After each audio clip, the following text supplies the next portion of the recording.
Hey, this is Robert, and thank you for tuning in to Station Square. And we're sitting here on this wonderful Tuesday afternoon, and we're going to be talking to somebody who just recently booked Genshin and has been working on a couple of anime. So I just wanted to, yeah, just bring him on the show and just discuss about the franchise, and we're just gonna talk about like a lot of different you know properties and stuff and just gush about our favorite things. So yeah, we have Chris Long here to my left. So thank you for joining me for today's little episode. Yeah, happy to be here. Thanks for having me. Yeah, many times. So I guess we could just quick give it like a brief little rundown about what you've been working on now, what's been some of your main priorities as of this year? I just recently, and recently as in yesterday, was able to post that I'm voicing Urai in Death Mount Death Play this season on Crunchyroll. So I'm pretty excited about that. He's a bartender who's just trying to tend a bar while all this crap is going on. But and that's it. He's a lovable little scamp. Um, yeah, just I've been doing Crunchyroll a lot. Last week I was in LA doing work I can't talk about yet, but I was down there looking around. I was awesome. Love some of the stuff going down in LA, and yeah, just onwards and upwards. Yeah, right on, man. And I noticed that you're also in Dragon Ball Super, Genshin Impact, and you've been doing a couple of stuff with Crunchyroll, but congrats for the Danmao Death. Yeah, that is a mouthful. Yeah, Oh, it congrats took me on a the while. recent It took me announcement. a minute Yeah, to get that. Oh yeah. yeah, I was like dead mouth, dead. What? Yeah, Danmao Death. That should be a tongue twister, my guy. Yeah, sure for is. real. Yeah, but And yeah, you said super. Kinsey of the Pride Troopers. He was actually my first named role. Um, those two. Oh goodness, has it been 3 years? Ugh. oh Yeah. god, yeah, 3 years. Tell me about it.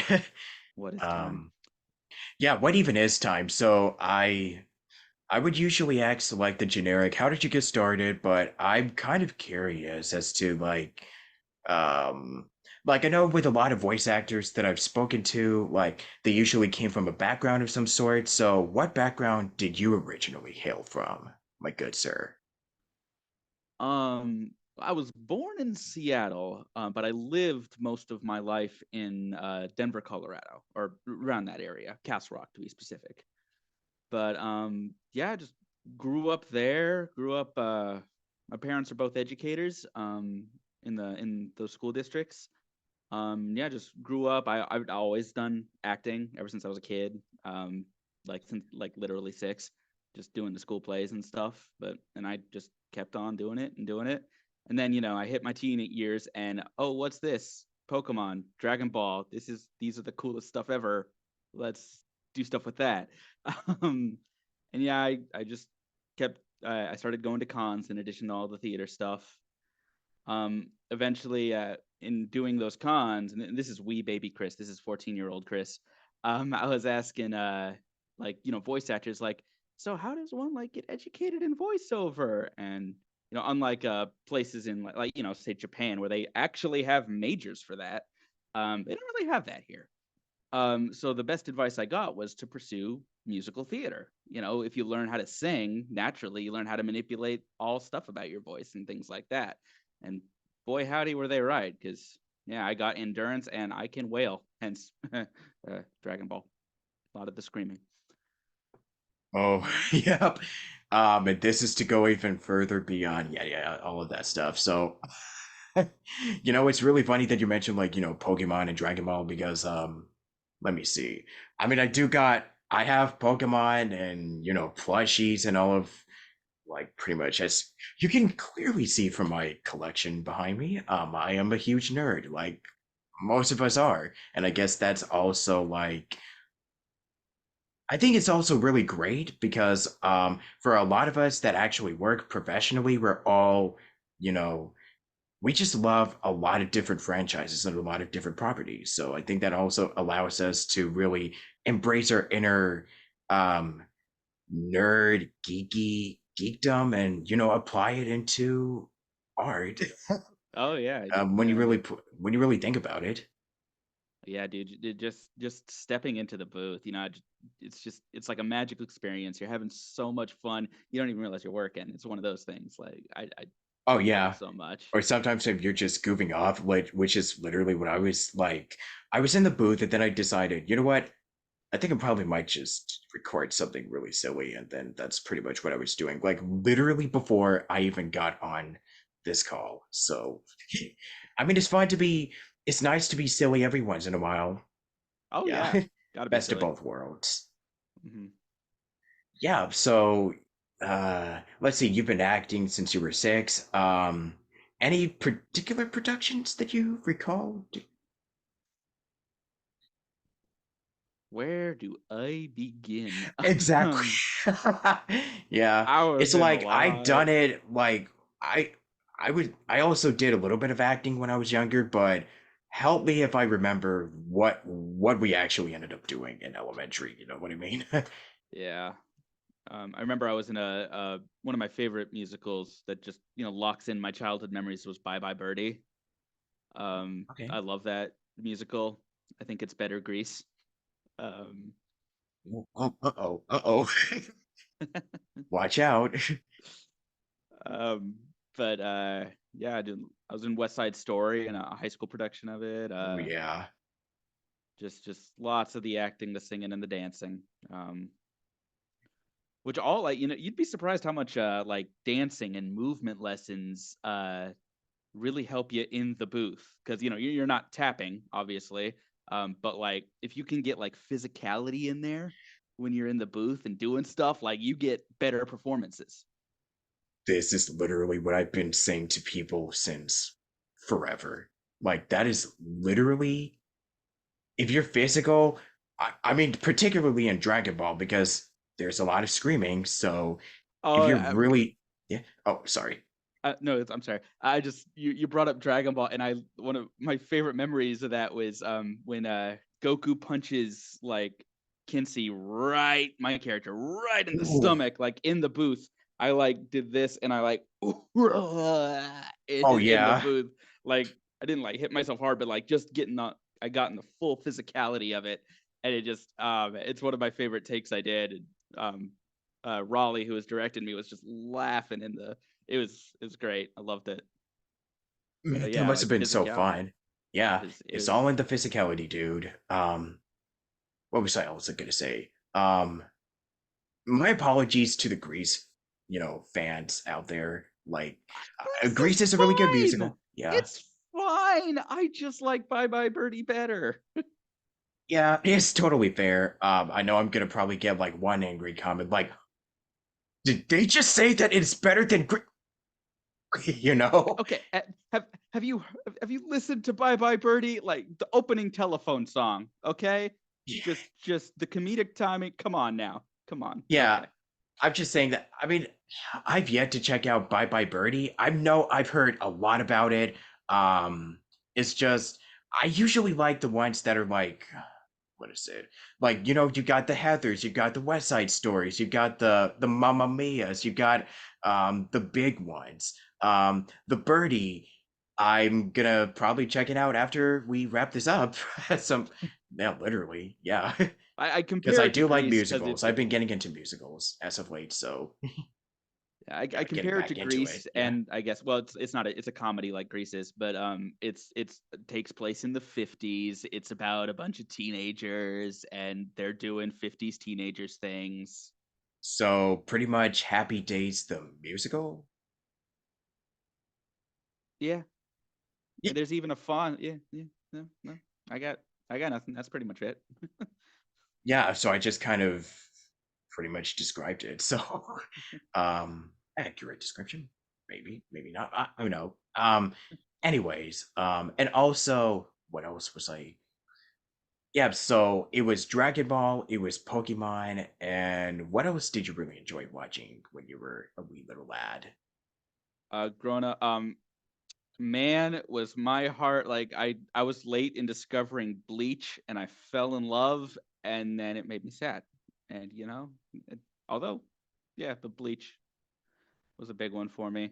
I didn't get into One Piece until like very recently. Like One Piece was my pandemic project. Like, yeah. Yeah. Um, there's like a lot of anime that is there's so much that is out right now that it's hard for me to keep track of all of it. You know what I mean? I mean I'm wearing My Hero and let me see.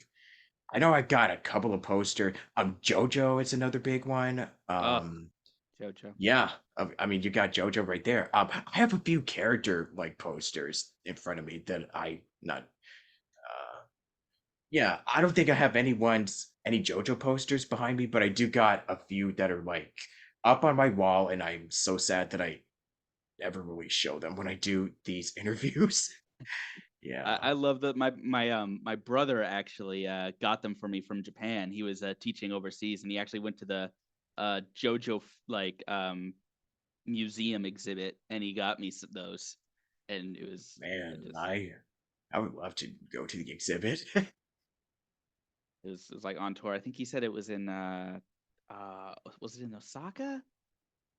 It might have been in or Nagasaki, Osaka or Nagasaki, one of Yeah, those. yeah. Yeah.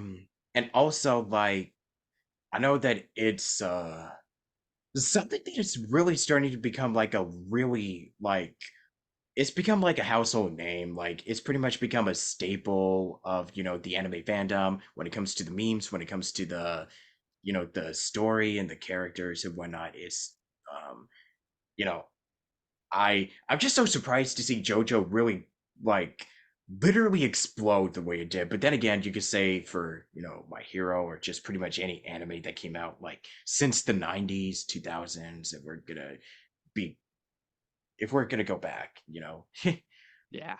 I here and just there. JoJo, I love the it's again I was late getting into it, but once I got in, I was like, "Oh, this is incredible." Araki is a Yeah. genius. I love him so much. But yeah. As for my favorite anime of all time, like since we're considering all these, it's got to be Gurren Lagann with a bullet. Oh, that's a good one. Yeah. Definitely my favorite. Oh yeah. Um, I don't really know if I have a particular favorite right now.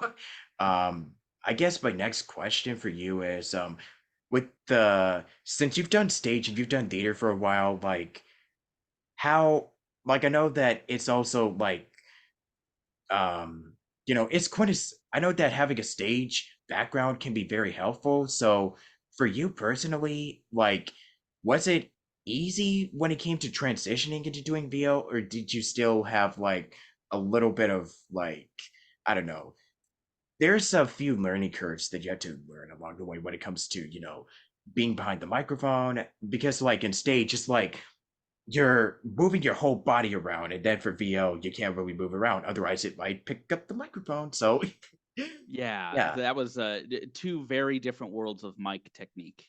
Um, Mhm. and also engineering. So Yeah. like part of the theater background, the good thing that I was able to carry over easily is like no stage fright, no qualms about holding it in, or like you need to go a little bit further. I could always just bang go out with it. But the learning came from, okay, mic technique, you can move, but keep your head sort of around the zone. Um, don't move around, like, yeah. And engineering, I'm still learning every day about engineers are wizards. Like in Crunchyroll, I see them going like, I'm how black magic. That's yeah.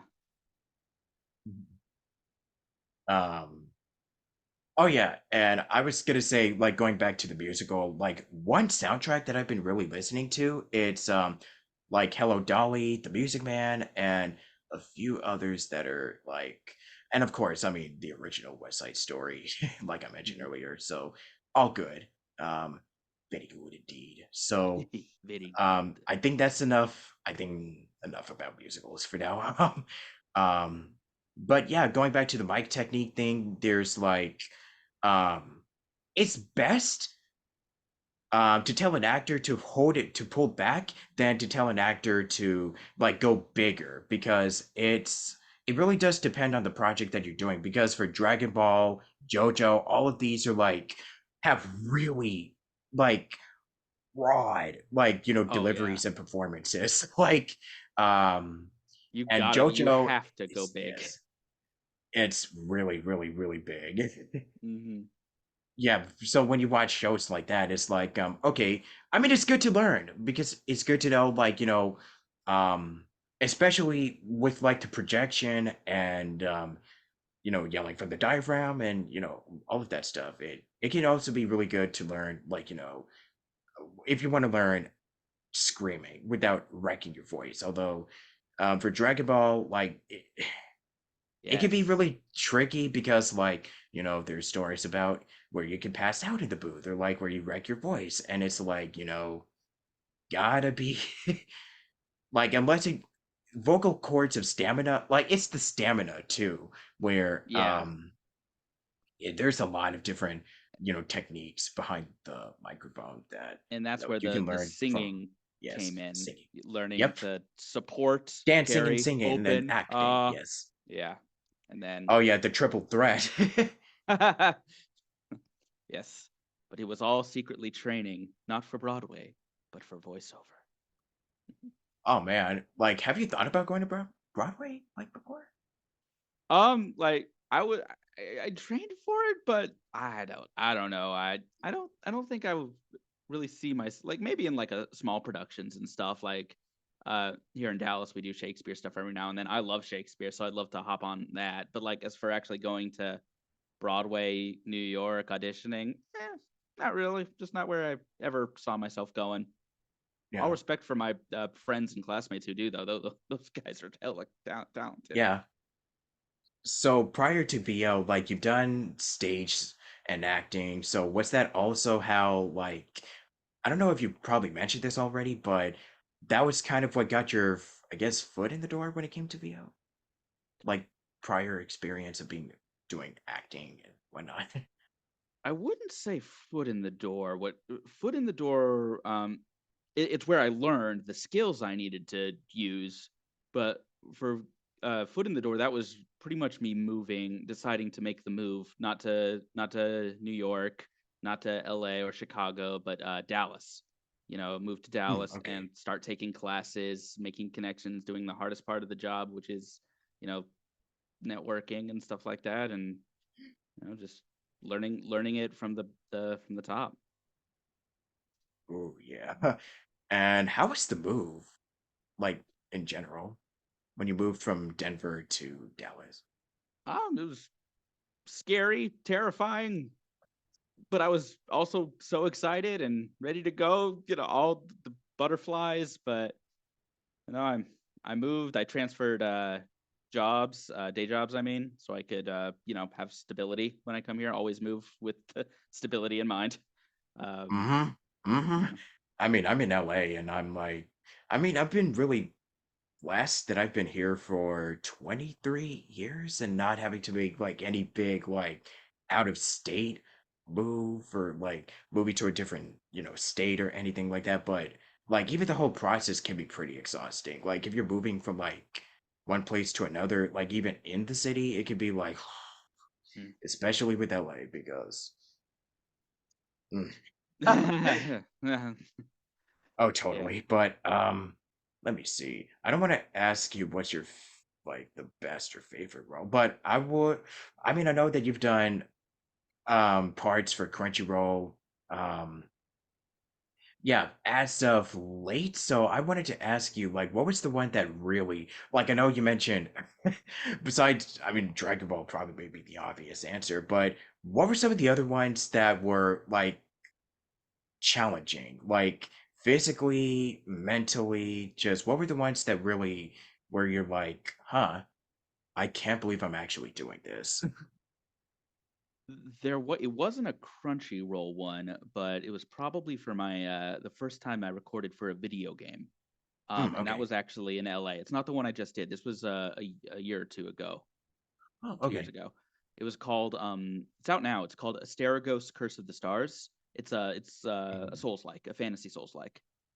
Um and I played a Auto, but it was my first time uh just adapting it, like, and it was just pages and pages of dialogue that Otto said, and it was just my first time trying to keep with the plot, because we were in typical video game fashion and anime, I suppose, jumping all over from beat to beat to beat. There's no time. We have to, first you're sad, now you're relieved, now you're wounded and in pain, now you're so happy that your friend is here, like line after line, because we're jumping. There's no time. It's yeah, like some advice. Oh, who said it? Um, ah, I can't. Their name escapes me, but one of the best advice on for video games and anime is the best you are at cold readings, the best you are at act like at this kind of work, because you got to instantly see it, understand the situation, quick like 5 second beat analysis, and go. So I Okay. rambled a bit. Does that help? No, no, no. It totally helps. Because I know that, recording for a video game for the first time can be a bit daunting, but over time, it actually, once you really start to know and getting into the groove, it kind of starts becoming a little bit easier or even more challenging. It kind of depends on what gig that you're actually working on because nobody knows what, your next job is going to be or what the next, what's the, hmm. I mean, it's really more about having fun and um, playing pretend and really giving the best performance that you can give out, other than like, oh boy, I'm gonna audition because I can't wait to get this one. Um, Oh yeah, submit and forget, submit yes, and submit forget. and forget. Like if you're having fun, like if it's something that really if you think is personally a lot of fun, like it gives you joy, then it's going to show. Because our performances can reflect on, how much fun that we're actually having in the booth. Like if we're doing, you know, X amount of auditions per day or X amount of recordings per day. That's pretty much the best piece of advice that I got when it comes to, auditions and whatnot. Um, and as far as marketing, because I know you mentioned marketing before, so I know that as we're heading into 2023, it's been over 3 years since most of us have been mainly recording from home. How is the whole process like for you when it comes to marketing to new clients, studios, everything in between? Like when it comes to the business side of VO. Hmm. For marketing, it, it for me, I always like to approach it with just the most professionalism. That's the key word I take into everything. Um, like once you step into the booth and you have your character, go crazy, play, have fun. But outside of the booth, just I'm I'm here to work. I'm here to respect you. I'm here to do a job. Let's go. And then people seem respond to that. I would hope. um, uh, Yeah, right on. yeah, it's just and So, oh, go ahead. no, I'm sorry, didn't mean to cut you off. Yeah, that was just like for marketing myself. I try to market with friendliness and professionalism. That's the my traits that and respect. Yeah, respect. Okay. Um, So, what do you like to do outside of work? Anything that you picked up, after the pandemic? Oh, I love games. I'm a big gamer. Um, Oh, what you been gamer. playing? Right now, I'm working through. I'm getting really excited for Final Fantasy 16. So I'm working through the Final Fantasy Origin, Strangers of Paradise, and that's been so much fun. Okay. Yeah, because I'm also a gamer, so I just had to my curiosity just has gotten the best of me once again. Yeah, um, I mean, there's a game that I think everyone's going to be talking about here at the end of the week. oh, sir. Oh, yeah. Yep. Uh-huh. That's Yep. going to be the subject for the next month. Yeah. And I'll, yeah, that's gonna be so fun. Oh man, Yeah. it's gonna be Um, like nonstop for a while because what we got, oh I'm man, sure yeah. it's gonna be Tears of the Kingdom, Final Fantasy 16, uh, Yeah, there and will then we be got tears Armored Core involved, and indeed. Armored Core, Man, I remember. Baldur's Gate 3. Crap. Yeah, Uh, I remember like when the pandemic actually started, Animal Crossing was the big one for a while, and it oh came at yeah, a really great time. Yeah. my pandemic game was Persona 5 Royal. Like I was like, let's go, let's do Oh, this, let's dude. platinum Yeah. this. Oh, yeah. I love Persona. I think my game was Breath of the Wild. I'm not gonna lie. That's a good pandemic game. That's a good Yeah. one too. Yeah, and then it was Super Mario Odyssey. Yeah. I mean, and also a lot of Smash Bros. And Mario Kart, and the the competitive, the games that really test. Okay, how can I say these? These are the games that you. I mean, like the competitive games that really test your relationships with your friends, Mhm. test friendships. I guess I don't know. Um, so what were some of the biggest like hurdles to overcome working as a voiceover artist? Challenges and hurdles for you Um, personally? the well, the I'm sure this is a common answer, but the dry spells, the when you Yep. got nothing going on, and then you getting sad, and yeah, It those are thinks so. hard. Yeah. Um, and yeah, they're still hard. They're going to be hard. It's just the nature of the business. Exactly. Um, And how do you fight that? Everyone has their own way. Stubbornness and sheer will is what I like to do. bingo. Yep. Yep, you got it. Yep. um, so let's talk about Genshin for a moment, because I guess this kind of can somewhat tie into like something that is left, because I know that Genshin is a huge video game. Like it's made a large impact on. I mean, if I were to say another game that's another pandemic game that has really helped to lift a lot of people's like, that's really kept a lot of people closer together, it's Genshin and also Among Us. But Nah.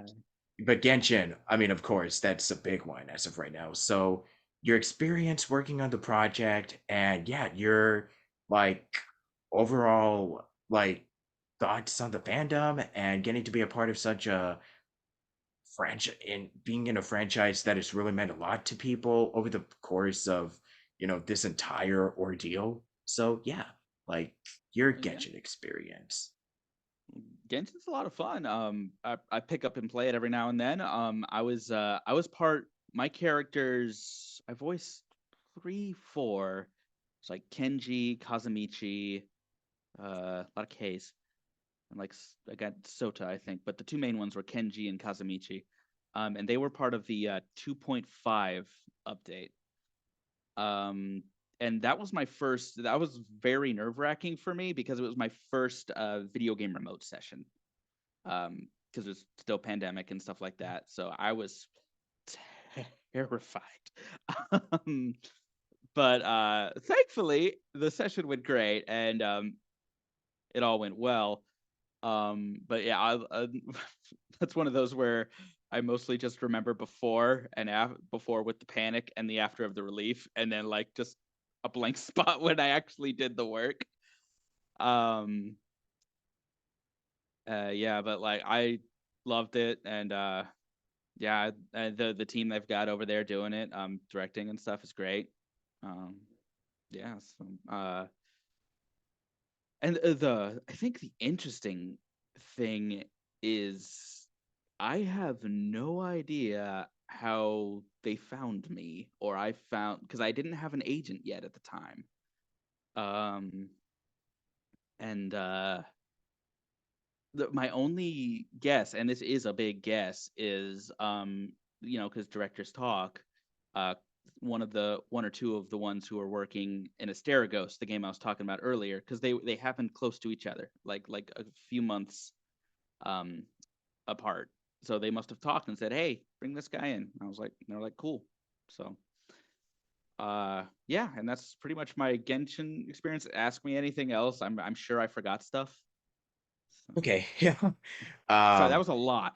was that also how, like, is it also the same feeling that you get when you booked Dragon Ball? Like being one of those, um, one of those, like, 90s, 2000s, like introductory anime that has become a monumental, like, part in pop culture. So yeah, was it also the same feeling you got when you did Super? Or just being a part Um, of Dragon Ball in general? Super was um that was I was in shock till I think a month after the video aired on Toonami or the show because it's like it's Dragon Ball. It's like it's a legacy among legacies. Um just voicing something that you grew up with as a kid just to be a part of it in any like small way is it was a magical experience. Loved it. I still love it. Kinsey's going to be one of like like to even and the honor to like fight both like Goku and then also fighting Hit, who's Matt Mercer. Just I had the most fun, the most feelings doing Dragon Ball. Oh, absolutely. Let me see. Anything else that you want to share or talk about that is not under NDA? Because that's the tricky part. Yeah, huh? Sure is. Yeah. Um,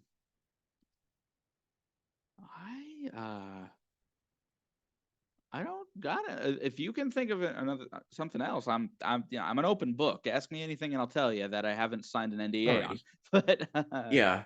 Because so far, I think we've covered everything at the moment. I guess you could probably say, give your thanks to anybody. Who would you want to give your thanks to for really helping you in your career so far? oh boy, well my parents, my mom and my dad, because they have been the most supportive during life, my entire life. But just saying, cool, how can we support you? How can we help you make this happen for when I wanted to make the move and not like saying, oh, maybe you shouldn't. Maybe they were like gung ho. They were like, all right, let's figure this out. And just yeah, my parent and my brother, um, my younger brother who's just been with me through it all. My family, really. I love my family. My teachers were amazing too, but my family's been with me through all of it, and I owe them everything. Hmm. Yeah, just, that's so very sweet and thoughtful. I'm a If bit of you, a cornball. yeah, if you guys are watching this, hey, thank you. Um, and I really do mean it sincerely. Let me see. Any last piece of advice that you want to close out on? um, take direction, and if you want to do this, be stubborn. Oh, well, my favorite my favorite mantra that I always repeat to myself is be a good guy and don't be that guy. Yeah, Because pretty much. we all know that guy. Yeah, well, The metaphorical that guy. But oh we all yeah. have it. So pretty much just don't be a jerk. And Yes, that's also just do it essentially. and have fun. Yeah. If it's what you love, it's the old proverb of if you love what you do, you'll never work a day in your life. Yeah, Yeah, blah blah blah blah blah. that is true. So yeah, like social media, any last an outro, Oh, like any last words? sure. Yeah. I'm at Chris Long VO at Twitter and Instagram. Um, those are pretty much my socials. I don't really know how to Discord. I'm figuring it out, but we'll get there when we get there. um, yeah. Um, that's all I've got. Thank you so much for having me. This was fun.